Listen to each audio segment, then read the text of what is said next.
Hello everyone! Welcome back to my channel. So for today's video, again, update lang tayo sa mga previously nangyari the couple of weeks na wala tayong upload sa channel. So for this video, ang ating big news ay, kung di nyo napapansin, it's a different background because now, nandito na kami sa bagong house. So, i-run through ko kung ano yung naging process and ano yung timeline from last vlog papunta dito sa pag-move in sa bagong house. Almost 2 months, if I'm not mistaken, naghahanap na kami ng bigger space na malilipatan. Basically, 4 kami sa bahay pero now 5 na. Kasama na namin sa bahay yung isang sibling ni Kuya. So si Kuya, then sibling, ate, sibling ako, and then very close friend namin na si Ate Ange. Nasa isang bahay na kami. And ayun na nga, for 2 months, almost 2 months, actively naghahanap ng mga bahay and marami din kami viewings na ginawa for the past couple of weeks. May mga bahay na super nagustuhan namin pero lagpas sa budget. And meron ding mga super nagandahan and nagustuhan. And personally na-attach kami dun sa mga venue na bahay pero hindi nakukuha yung offer. Because one major reason for that ay super competitive ng renting scene dito sa Toronto. Usually, yung mga landlord, ang hinahanap nila is, ang setup ay single family. Eh, yung setup namin, hindi kami single family. Like parents and then children. Medyo nahirapan kami i-package or ibenta yung group namin para makuha yung offer namin. I think itong bahay meant to be talaga sa amin kasi may mga bahay kaming venue na super ganda sa feeling pero alam niyo yung hanggang aesthetic lang siya. Hindi mo mafe-feel na homey or cozy yung vibe. Meron naman super homey and super cozy ng vibe pero either lagpas sa budget or one major factor kasi tinitingnan namin is yung accessibility niya to downtown. Kasi may nag-work doon and kami na Ate Ange nagsuschool kami, nagko-commute. So, dapat accessible sa public transportation yung place. And this house, nasa kanya lahat. Kasi accessible siya sa downtown. Yung space is just enough. Yung number of rooms, isa pa yun sa medyo nahirapan din kaming hanapin kasi merong mga 4+1 bedrooms pero ang liliit and ang ninipis ng wall na magkakarinigan na kayo magkakatabing. Pero ito, tama yung laki ng rooms, yung pagkaka-layout or pagkakatabi-tabi ng mga kwarto. Hindi siya awkward na magkakarinigan kayo. And also, it's an open space concept, lalo na sa living room. Yung kitchen, yung dining, yung living room. Pati office din, magkakakitaan kayo sa baba. So going back, ayun nga, sa scene ng renting sa Toronto. Siyempre, meron din kaming mga factors na wini-weigh in.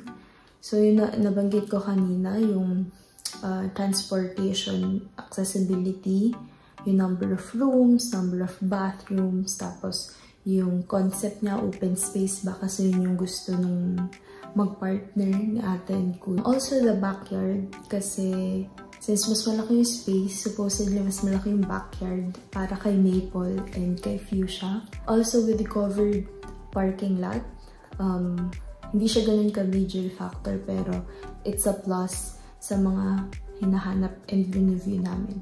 So, the gist is, ang dami naming venue and medyo napadami din kami ng offer.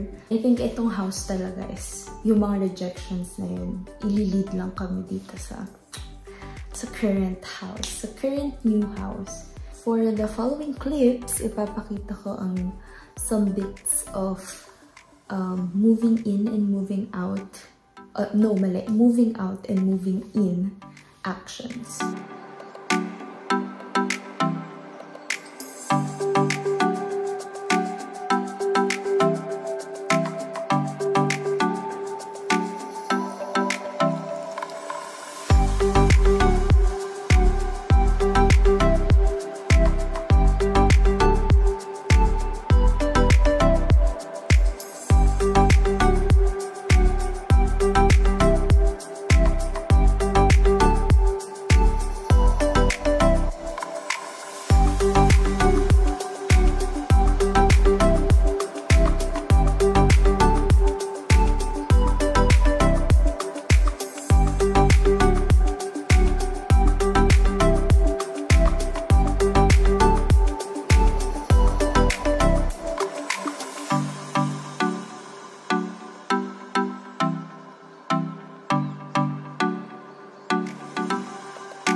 Good morning.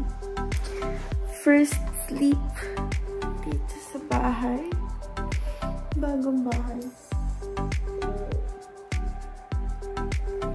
Wala pa yung bed frame kasi di pa namin nakuha from bahay. Ang sarap na tulog ko, guys. Good morning. Meron pa kami mga naiwan sa bahay. 80 to 90% ng bahay dinala na namin kagabi. Actually, kanina madaling araw. Sana magpahinga muna kami kasi grabe yung effort namin mula kahapon hanggang kanina madaling araw. Nararamdaman ko na ang aking mga kasukasuan na masakit. I'll update ulit.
Siya.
So, isang gabi ko lang sinushoot tong intro and outro kasi very disorganized the past few days kasi nga na-busy na sa paglilipat, pagpapack and everything as you've seen sa mga previous clips sa video na to. Plus, on the side, meron pang school and work. So, hindi ko masyado na plano yung flow ng video na to.